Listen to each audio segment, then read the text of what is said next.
Donc, petite vidéo pour expliquer c'est quoi les lignes de niveau. Alors, je prends F,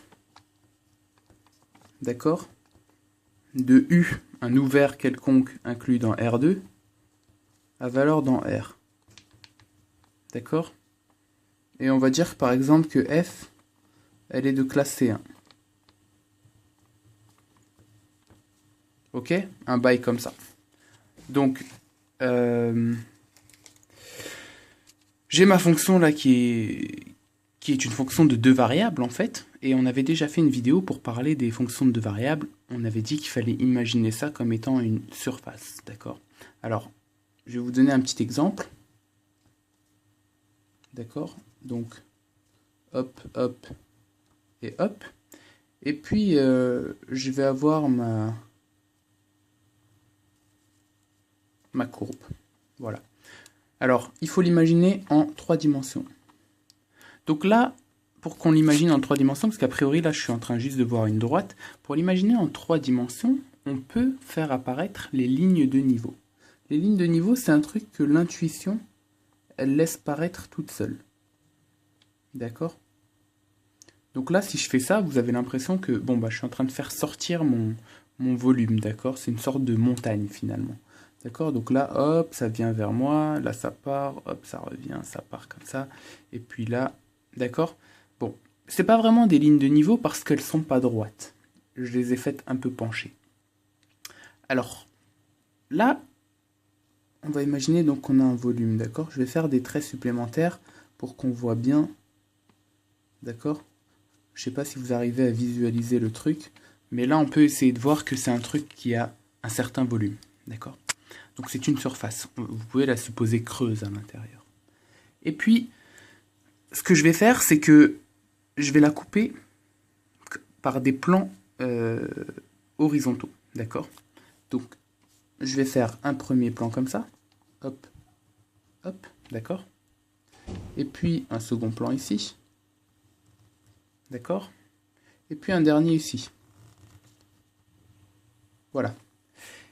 Donc là, je viens de tracer mes 3 plans. Et maintenant, je vais dessiner les courbes qui se tracent toutes seules lorsque je coupe ma surface. Eh bien, ici, j'ai une première surface. Donc là, c'est l'intersection de ma surface et de mon plan. Et puis ici, j'en ai une seconde. On peut imaginer qu'elle a une autre forme. D'accord? Elle est un peu plus grande, celle-là. Parce que la montagne, elle est en train de prendre du volume en descendant. Et puis j'en ai une dernière ici qui est un peu plus moche, un peu plus large. Un truc comme ça. Allez. Hop, hop, hop. D'accord? Donc là, je viens de tracer des lignes de niveau. D'accord? Une ligne parce que c'est une ligne. Et puis de niveau parce que ça indique à peu près à quel niveau on est de la montagne. Bon. Imaginez maintenant que je prends ce truc-là, ce bloc, cette montagne, et que je l'aplatis sur ma feuille. Qu'est-ce que je vais voir? Je vais voir se dessiner. Donc en fait, vous imaginez que vous êtes en train de regarder, vous êtes un observateur qui regarde comme ça. D'accord? Vous êtes en haut et vous êtes en train de regarder comme ça. D'accord? Donc en fait, ça revient à aplatir la montagne sur un plan. Si je l'aplatis, j'ai pas toutes les informations. Par contre, si j'ai fait mes lignes de niveau, je vais pouvoir récupérer des informations. Donc là, j'aplatis ma montagne. Je vois se dessiner la première petite ligne de niveau qui est là. Et puis je continue, j'aplatis encore. Je vois se dessiner la ligne de niveau qui est encore un peu plus bas, qui est celle-ci. Et puis j'aplatis encore. J'ai encore cette courbe-là. Alors, ceux qui se sont déjà intéressés un peu à de la géographie ou des trucs comme ça, vous pouvez voir des cartes qui sont faites comme ça, d'accord? C'est une méthode qui est très utilisée dans la cartographie. On n'a pas envie de perdre toute l'information sur notre graphe, d'accord? Mais on n'a pas besoin non plus d'avoir tout le truc dégueulasse. Donc qu'est-ce qu'on fait? On prend le bail à la base, on le coupe, on garde les lignes de niveau, on aplatit tout sur une feuille. Donc à la fin, je suis en train de dire que ça, vu de haut, c'est ça. D'accord? Et quand je vois ça, je peux m'imaginer.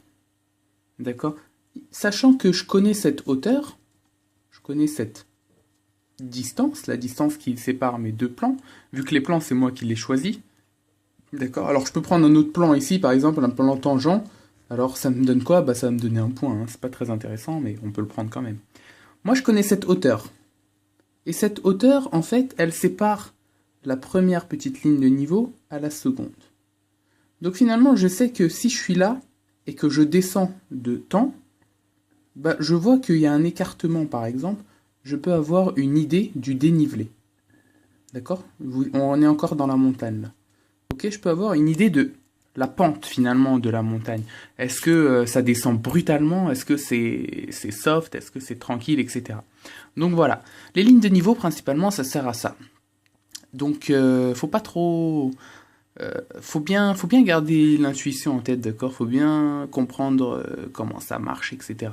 D'accord? Donc, par exemple, on voit, d'après ce schéma, que ici, vu que pour passer de cette ligne de niveau à celle-là, je descends toujours de la même longueur. D'accord? Donc finalement, de là à là, c'est plus grand que de là à là. Du coup, je sais que le dénivelé ici, dans ma montagne, sera moins, moins fort que le dénivelé qui va être ici. C'est-à-dire, en gros, si je suis un skieur et que je suis à ce niveau-là, là, eh bien, ce sera mieux pour moi de descendre par là, parce que la pente sera plus faible, que de descendre par là. Là, c'est plus de la chute libre, je vais me ramasser. Ok? Donc le bail, ici, c'est un bon bail. Là, ça peut être la merde. Ok? Donc voilà.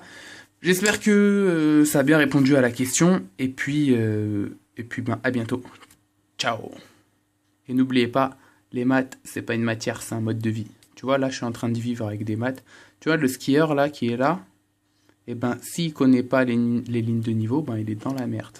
Donc voilà. À bientôt. Ciao.